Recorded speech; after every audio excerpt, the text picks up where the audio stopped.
Muy buenos días, en este su podcast, Un Vistazo a México. Les habla su presentadora Camila y junto con los locutores Cristel, Valeria y Sebastián. Buenos días. Buenos días. Buenos días. Y aunque hoy sea un día frío en el que podemos disfrutar de un dulce chocolate caliente, sabemos que no todo es color de rosa y hay noticias que abordar. Les recordamos que pueden reproducir este podcast en su televisión, auto, teléfono, etcétera, y beber algo para hacer más amena la experiencia. Sin más que decir, a continuación les explicaremos el alarmante caso de la profesora Valeria Macías acerca de la situación de acoso que ha vivido hasta este momento desde hace 5 años. Bien, ella imparte clases a nivel superior. En ese momento se encontraba en otra universidad y conoció al susodicho David Castillo, que ingresó como su alumno, pero era mayor que la profesora y según decía era su segunda carrera, a lo que ella le restó importancia al asunto, aunque mencionaba que le llegaba a incomodar la presencia de este y que siempre se sentaba al final del salón. Conforme pasaron los meses, esta persona se fue de la carrera y comenzó a enviarle mensajes extraños sobre papeles personales, noticias de políticos y feminicidios. Todo esto fue desconcertante, pero no paró ahí, pues con números extraños intentó contactarla y de los cuales se tiene registros, más de 18, mandarle cientos de mensajes donde la hostigaba, fotografías de ella, comentarios alarmantes sobre rituales y situaciones en las que expresaba la maestra estaba involucrada, cuando ese no era el caso. Todo eso incrementó, pues el sujeto intentaba buscarla en la universidad en la que trabajaba actualmente, desde presentarse como licenciado hasta intentar ingresar como alumno o personal de mantenimiento. Pero gracias a que la maestra avisó lo sucedido en la instancia a sus amigos y alumnos, es que el sistema lo rebotó y no lo dejó pasar. Sin embargo, eso no lo detuvo de ir siempre a buscarle a la salida. Afortunadamente, la maestra no se topaba con él en la situación mencionada porque siempre sale acompañada o escondida. Es increíble al nivel que pudo llegar, desde los mensajes, llamadas, buscarla, acusarla, hostigar, darle amenazas de muerte, pero también dedicarse a acosar a los allegados de la maestra. Las autoridades tienen las evidencias suficientes, pero el caso no procede. Tiene tanto en sus manos como la maestra haciendo distintos preparativos, pero nada de acción. Sin duda, causa mucha impotencia ver y escuchar cómo mencionaba la maestra que en la fiscalía ciertos trabajadores le mencionaron que sabían que los procedimientos eran incongruentes y que era muy difícil proceder sin que hubiera alguna agresión física. Esto nos muestra cómo ni siquiera tenemos el apoyo del gobierno, haciendo que solamente la víctima se presente, pero que el agresor siga suelto sin ningún pudor. Y no solo es su caso, así ocurren demasiadas situaciones y nos piden calma. Y peor aún cuando este agresor reside en nuestro hogar. Falta mucho para conocer ese México libre de violencia, pero puede que quizá nunca llegue ese momento. Por otra parte, resulta común que exista violencia en los grupos sociales vulnerables como adolescentes y niños. Sí, específicamente en Saltillo por 1997. El DIF municipal descubrió en 63 puntos llamados zonas receptoras como cruceros, áreas comerciales y espacios públicos de la localidad a 542 niños y adolescentes efectuando actividades como limpiar autos, siendo voceadores, vendedores, mendigos, lanzallamas, boleros, malabaristas y payasos. Todos ellos eran de 413 familias de 68 colonias expulsoras. Me parecen unas cifras enormes. Yo considero que el alto índice de disfunción familiar, la flexible permanencia en el sistema escolar y la disminución del tejido social son motivos que aportaron bastante a que los menores estén en riesgo por su permanencia en la calle, generando un escaso sentido de pertenencia familiar, mal nivel de salud, en especial cuando hay consumo de drogas, al igual que con bajos niveles educativos. Todo lo anterior son elementos que vulneran la integridad física, mental y social de los niños. Claro que no hay leyes que las protejan, pero no son respetadas. Estoy de acuerdo con lo que menciona. La violencia está siendo ejercida por sus padres contra ellos al no respetar sus derechos. También concuerdo con ello. Es muy importante decir que otro sector vulnerable son los ancianos. Se estima que solo en 2020 el Instituto para el Envejecimiento Digno recibió 825 denuncias de violencia contra adultos mayores. De hecho, existe un caso muy conocido sobre violencia a adultos mayores.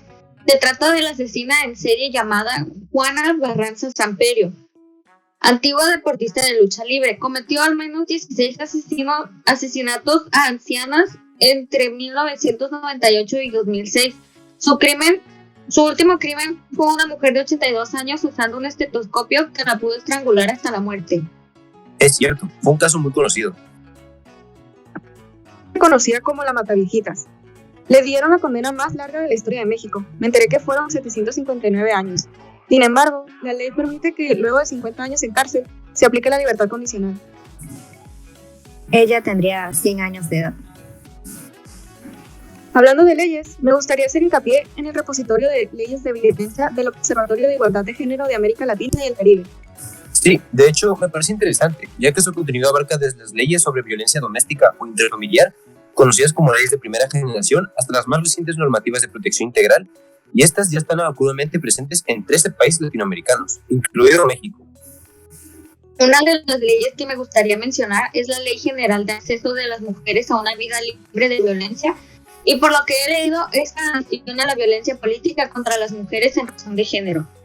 Y también cabe mencionar que esta ley abarca toda acción u omisión, incluida la tolerancia y basada en elementos de género y ejercida dentro de la esfera pública o privada, que tenga por objeto o resultado limitar, anular o menoscabar el ejercicio efectivo de los derechos políticos y electorales de una o varias mujeres. Interesante, pero no estaría tampoco de más mencionar algo sobre la Ley General para la Igualdad entre Mujeres y Hombres, ya que, como dice su descripción, esto establece medidas de distribución de competencias y coordinación interinstitucional para la eliminación de la violencia contra las mujeres, entre otros objetivos. ¿Sabes? A mí me llama la atención la reforma al artículo 325 del Código Penal Federal, ya que no solo incluyen a mujeres individuales, sino más allá, ya sean torturadas, tratadas cruelmente o inhumanamente, que tengan o no relación personal de la víctima para ocultar la violación, y también si la víctima se ha encontrado en estado de indefensión.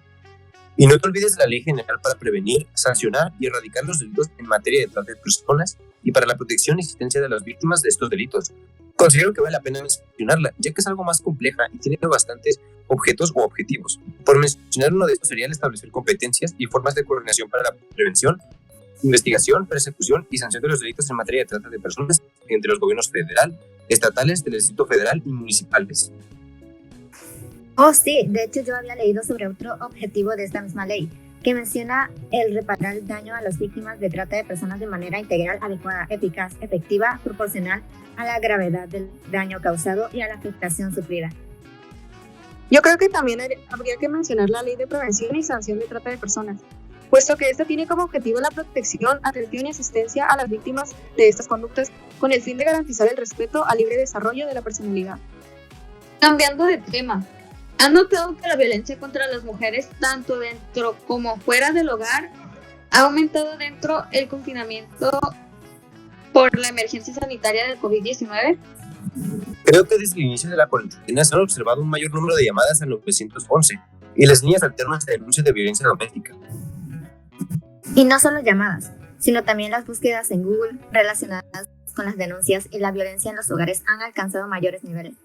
Yo había leído un reporte de la CNSP, que es el Secretariado Ejecutivo del Sistema Nacional de Seguridad Pública, que en marzo y febrero se incrementó un 23% y el Consejo Ciudadano para la Seguridad Pública reportó un incremento de 32% en este mismo lapso, solo en la Ciudad de México. Además, salió un reporte por el Consejo Ciudadano que en la primera semana de abril ya se había reportado que cerca del 50% de las llamadas registradas eran por una agresión por parte de la pareja, novia o esposo. Ahora vamos a hablar de un suceso que definitivamente nos marcó a todos y que ha dejado una gran mancha en la historia de nuestro país.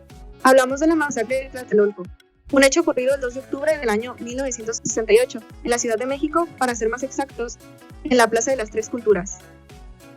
Ese día perdieron la vida decenas de personas, principalmente estudiantes, a mano del ejército y policía por órdenes del presidente de aquel entonces, que era Gustavo Díaz Ordaz. Estos delitos cometidos por el gobierno de México, el cual estaba en contra de los estudiantes a lo largo de todo ese año, se caracterizó por los detenimientos masivos, tanto ilegales como arbitrarios. Además, la también detallada planificación y el grado de tan alto en el que estaban entrenadas las fuerzas represivas que fueron partícipes de estos desagradables hechos. De hecho, las personas sobrevivientes han tratado de hacer justicia sobre este suceso, exigiendo que a los responsables se les castigue por genocidio. Y bueno, lo que sucedió ese día fue que el ejército y el llamado Batallón Olimpia pusieron en marcha la Operación Galena para detener a los miembros del Consejo Nacional de Huelga, el cual era un órgano de dirección colegiado que fue creado el 2 de agosto de 1968 por los integrantes de las escuelas que estaban en huelga.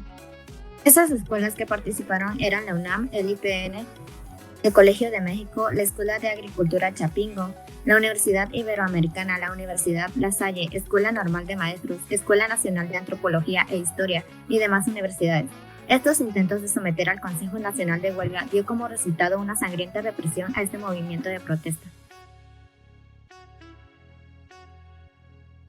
En ese día, miles de personas se habían reunido en la Plaza de las Tres Culturas. Entonces, ahí es cuando llegó también el ejército para, supuestamente, vigilar la seguridad en el lugar. Los integrantes del Batallón Olimpia se vistieron de civiles para no ser identificados. Lo que ellos buscaban en realidad era infiltrarse en la manifestación.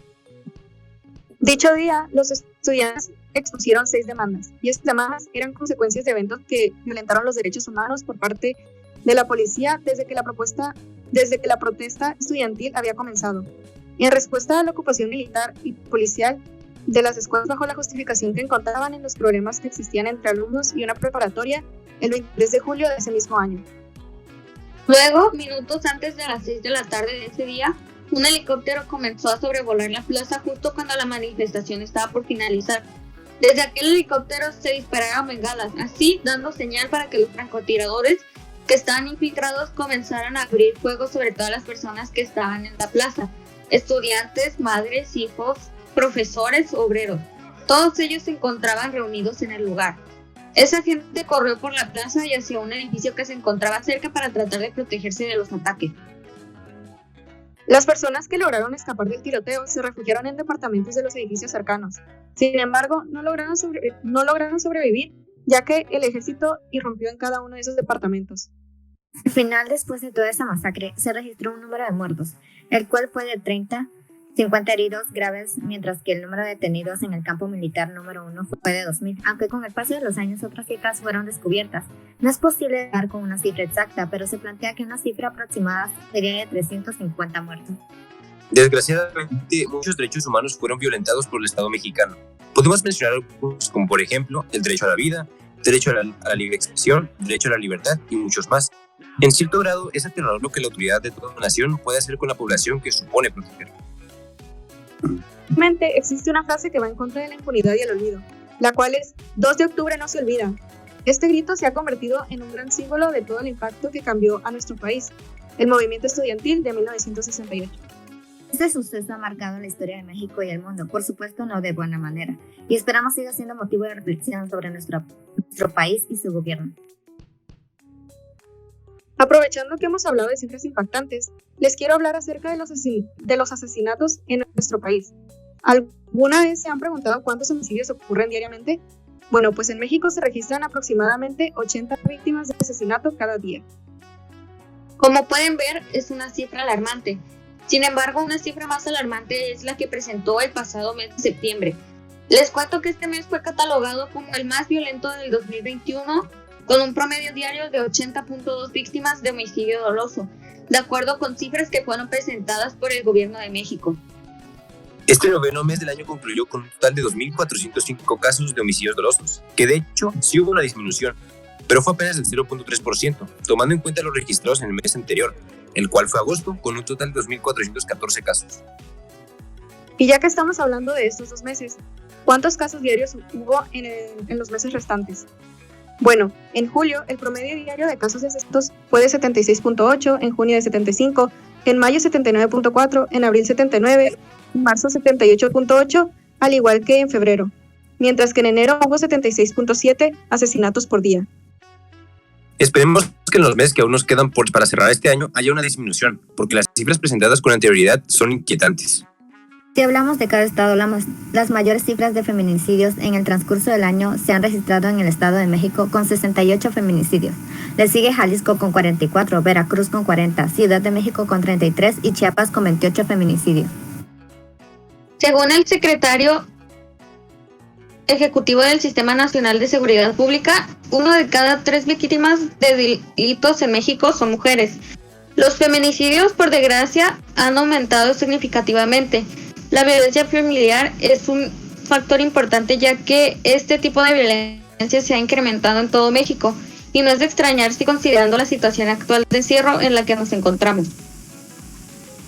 Debemos tomar acciones desde ya. Necesitamos la participación de toda la población y abrirse a nuevas formas de pensar. Es de suma importancia hacer que estas cifras disminuyan para poder lograr un cambio significativo.